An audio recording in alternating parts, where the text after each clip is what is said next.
everyone, hope you all are good and safe. So last video lecture में हमने air के components को differentiate करने के लिए एक फ्लो चार्ट देखा था. ठीक है, एयर में जो भी हमारे पास गैसेस हैं उनको हमने सेपरेट करना था एयर से, तो उसके लिए हमने एक फ्लो चार्ट देखा था. तो अब हम देखते हैं कि if we want oxygen gas from air we have to separate out all the other gases present in the air. अगर हमें क्या है ऑक्सीजन गैस को सेपरेट करना है एयर में से, तो हमें क्या करना होगा, बाकी सारी गैसेस को रिमूव करना होगा एयर में से, तो लास्ट में हमें ऑक्सीजन मिल जाएगी. सो एक डायग्राम के थ्रू हम देखेंगे कि हम ये प्रोसीजर को कैसे करते हैं. सो ये डायग्राम से हम लोग देख सकते हैं कि कैसे हम ऑक्सीजन को जो है सेपरेट करेंगे एयर से. सो फर्स्टली यहाँ पे मैंने क्या है एयर को इन किया. ठीक है, ये हमने अरेंजमेंट लगाया है किसके लिए, ताकि हम ऑक्सीजन को एयर से अलग कर पाएँ. तो एयर यहाँ से जा रही है अंदर. ठीक है, अब हम यहाँ पे क्या कर रहे हैं, प्रेशर अप्लाई कर रहे हैं. ठीक है, हमने क्या कहा था कि प्रेशर को अप्लाई करेंगे और टेम्परेचर को डिक्रीज करेंगे. ठीक है, तो एयर के ऊपर मैंने प्रेशर लगाया तो एयर जो है हॉट एयर बन गई. ठीक है, हॉट हो गई वो एयर. अब हॉट एयर यहाँ से ट्रैवल करते हुए कहाँ जा रही है. ठीक है, यहाँ से हॉट एयर ट्रैवल करेगी और फिर यहाँ से हम उसको कोल्ड कर रहे हैं. ठीक है, तो ये बीच में क्या लगा हुआ है, ये स्प्रिंग की शेप का, ये है वाटर आउटलेट. ठीक है, यहाँ से हम क्या कर रहे हैं, फ्रीजिंग कोल्ड वाटर इन. ठीक है, यहाँ से कोल्ड वाटर अंदर जा रहा है और जो हॉट एयर थी उसको हम कूल कर रहे हैं. ठीक है, आप देख सकते हैं ये पार्ट जो है ऑरेंज है और ये पार्ट जो है ब्लू है. मीन्स हॉट एयर को हमने कूल करने के लिए क्या किया, फ्रीजिंग कोल्ड वाटर, मतलब बहुत ज़्यादा ठंडा पानी हम इसके अंदर से पास कर रहे हैं और यहाँ से पानी जो है गर्म होके बाहर निकल जाएगा और इस हॉट एयर को उसने कूल कर दिया. तो यहाँ से हमने प्रेशर को कम कर दिया और यहाँ से हमने कोल्ड वाटर के थ्रू टेम्परेचर को कम कर दिया. ठीक है, अभी तो हमें क्या मिला रिजल्ट, कोल्ड कंप्रेस्ड एयर.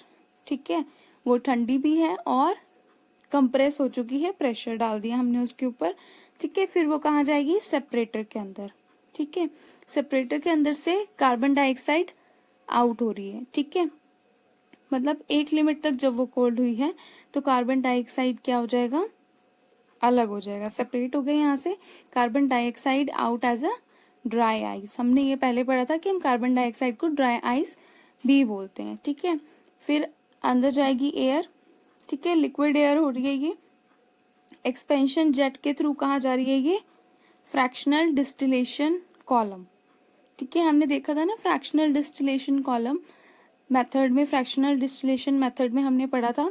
तो ये वही वाला कॉलम है.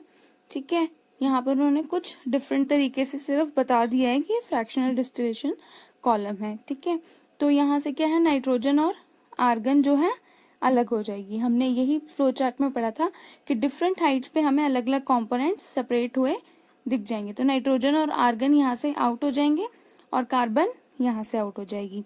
तो बचा क्या, अब सिर्फ ऑक्सीजन. तो लिक्विड ऑक्सीजन हमें रिजल्ट में मिल जाएगी.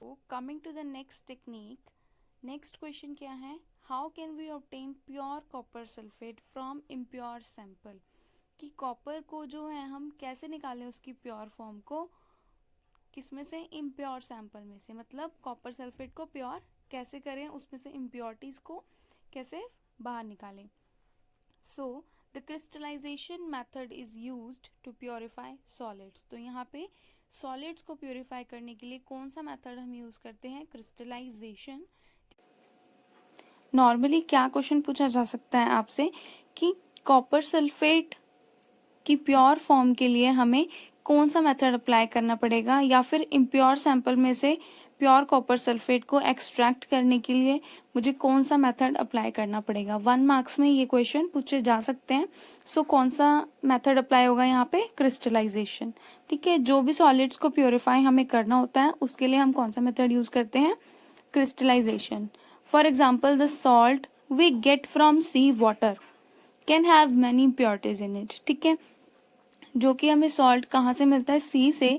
तो खाली हमें सॉल्ट ही नहीं मिलता है, काफ़ी सारी इम्प्योरिटीज सॉल्ट में होती हैं. तो वो इम्प्योरिटीज भी हम क्रिस्टलाइजेशन मेथड के थ्रू सेपरेट कर देते हैं और सॉल्ट भी सेपरेट हो जाता है।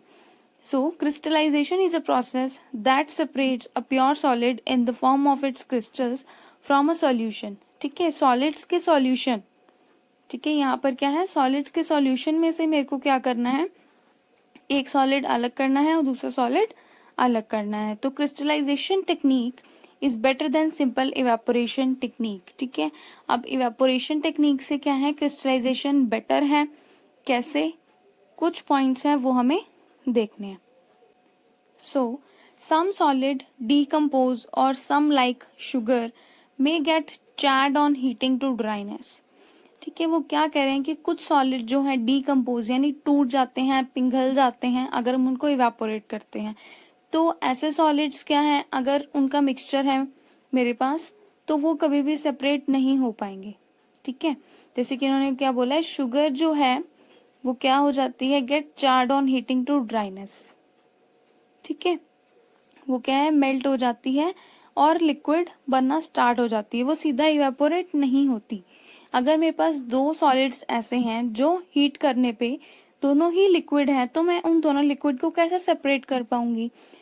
इसीलिए इवेपोरेशन यानी हीट करके एक सॉलिड के वेपर्स बना देना और एक सॉलिड एज इट इज रहेगा, तो हम दो सॉलिड्स को सेपरेट कर सकते हैं। लेकिन अगर दोनों ही सॉलिड्स जो हैं मेल्ट हो जाते हैं या डिकम्पोज हो जाते हैं तो मैं इवेपोरेशन को यूज़ नहीं कर सकती, इसलिए मुझे क्रिस्टलाइजेशन मेथड ही यूज़ करना पड़ेगा। So, impurities may remain dissolved in the solution even after filtration. On evaporation, these contaminate the solid.